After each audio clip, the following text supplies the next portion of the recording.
bound to Quezon po. Obserbahan niya na agad kahit di niya pa personal na nakikita yung unit. 500k. Ayan na yung unit mo, ma'am. Okay, good morning mga ka-jackpot. Araw ay magdi-deliver ako ng unit. Ma'am Jazz, kita-kits mamaya. Which is taga Lucena. Naalala nyo nakaraan, binlag ko to. Geely M Gran natin. Sumulpla ka na. Kapal pa ng mga gulong. Yun yung loob. Tango ako kapon sa Pasa. Napakapoging Geely M Gran. We're na bound to Quezon po. Pero dyan nasa Pasa.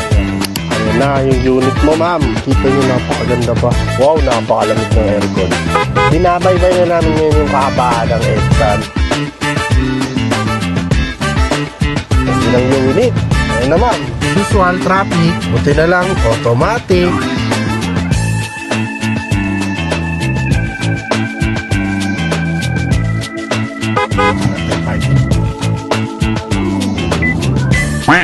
So dito na ako ngayon sa Tusure Residence. Hinihintay na lang natin si Ma'am. Jackpot! Alam, ma'am. Eto na si Ma'am.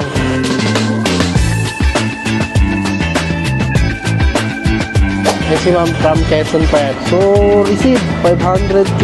Reservahan niya na agad kahit di niya pa personal na nakikita yung unit. Yun.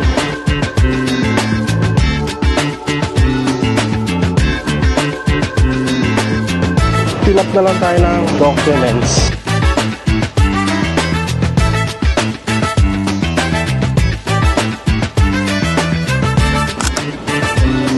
Okay, thank you ma'am. Sa napakabilis na transaction.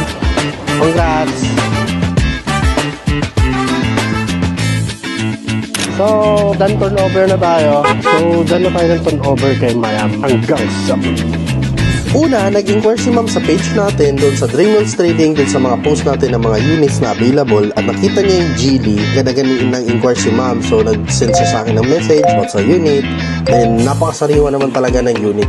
Tapos, nung binlag ko na yung Geely, ay doon niya na ni-reserve yung unit dahil sa takot niya maunahan siya ng iba. Kahit hindi niya pa nakikita yung unit, lalo na siya na-convince. Nung nakita niya yung binlag natin yung unit, ni-reserve niya na yung unit dahil after kasi nung vlog ko, ang dami nag-inquire dahil gustong kunin yung unit. Since nauna na si ma'am mag-reserve, hindi na natin pwedeng ibigay. Mahalaga po kasi yung reservation na kapag meron na tayong reservation, yun po kasi ang pinaka magiging tatak na sa inyo na yung unit. At payment na lang ang babayaran na. At ngayon nagkita kami dito sa Pasay. Ngayon niya pa lang yung babayaran yung unit. Napaka-happy ni ma'am at napaka-sariwa pa ng Geely bago niyang sasakyan. Si ma'am ay nanggaling pa sa Quezon Province at siya talaga lumuwas dito sa Manila para kunin yung unit. Ayan. Talaga naman, enjoy na si ma'am sa kanyang bagong unit. Sa unang pasok niya pa lang, hindi niya na daw kailangan i-check yung unit dahil pagpasok niya pa lang napaka-fresh na. Mula labas hanggang loob, napaka-fresh na yung unit. Kaya jackpot ka dyan, ma'am!